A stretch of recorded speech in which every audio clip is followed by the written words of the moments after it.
Welcome to your Daily Dose. My name is Robert, and I'm here with a guy y'all know. This is Jimmy Choi. Jimmy, how are you, buddy? I'm doing well, man. Thanks for having me. Thank you, and thanks so much for making time. You and I have known each other a couple years now. We show up at the same conferences now and again, and it's just a pleasure, of course, because I knew you from years from a distance, and then getting to share stages with you, and even get to do a Jimmy Choi workout was a real honor. So and also, by the way, to get to have pizza at your house with Dad and I that one time, that was awesome. Yeah, no, that's those are moments that we'll all remember, right? And I'm glad to share those moments with you, and looking forward for more to more in the future as well. Well, funny you say that because we have an announcement here. Yeah. And, I'll preface it just by saying it was a flyer. I said, "Ooh, I got this thing I'm working on. Would Jimmy be a fit?" And when I mentioned to the board, they went, "Oh, you have to ask." So, do you want to tell everybody what it is and what we're doing? Well, I mean, I think you probably can do it more justice, right? But I have the honor of getting to play a small part in a much bigger project that you are working on. So I'll let you describe that, and we can go there. Well, the irony was, you for those who follow Jimmy on Facebook, as a number of us do, you said, "I want to be David when I get older." Well, that's what we're looking at. The role of David in Matthew Moore's upcoming movie, What I Didn't Say, is this fitness trainer that we saw, and he serves an important pivotal role in Paul, the main character's acceptance of having Parkinson's and the understanding of the role of exercise in his life.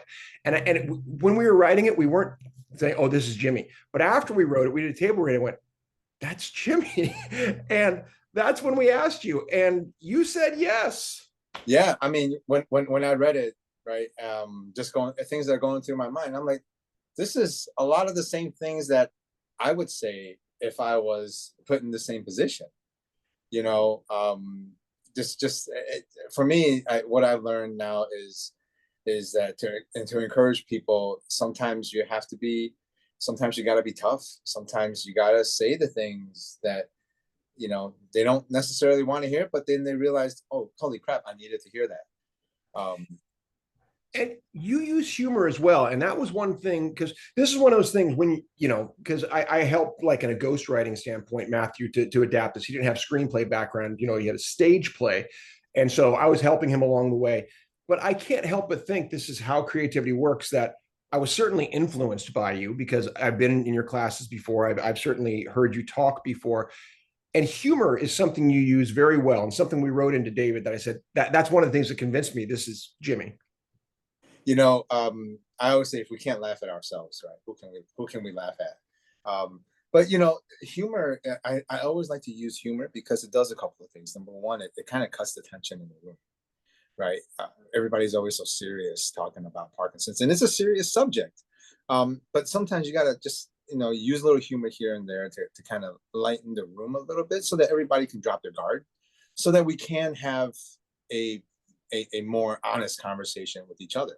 Yeah. So that's one of the reasons why I use humor. And then the other reason, of course, is to laughter is the best medicine, right? And I know for PD we always say exercise is the best medicine, but I mean, just in life in general, laughter is a great way to help with if you're dealing with some mental stress, right?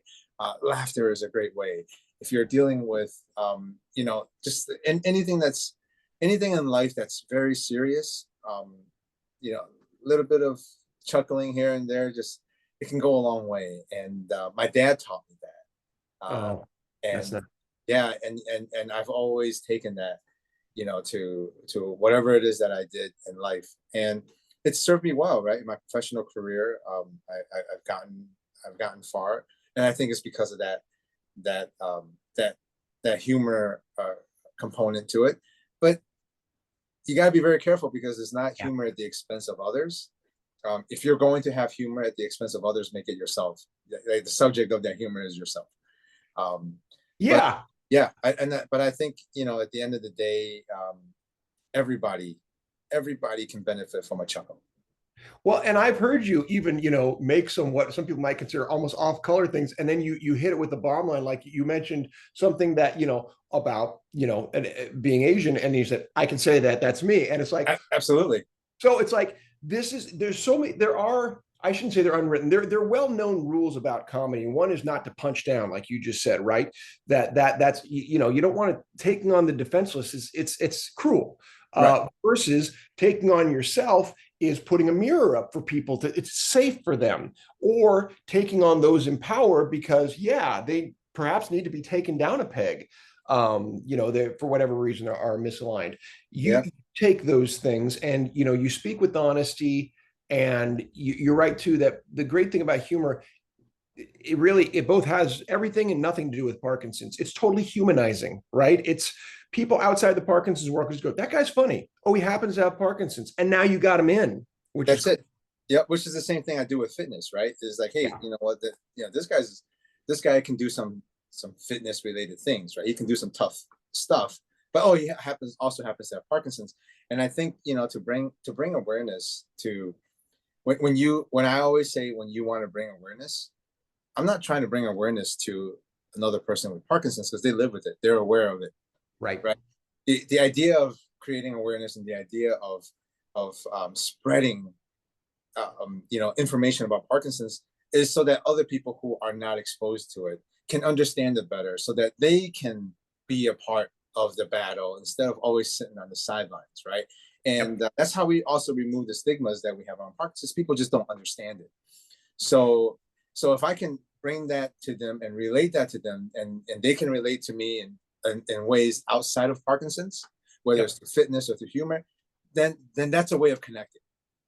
Well, let's come back in the next episode because you hit on something about how we attach, or I should say, approach from the outside in, right? Because we have our tribe, and we know how much we need to grow in order to get what we need for Parkinson's. So let's come back in the next episode and talk more about that. Okay.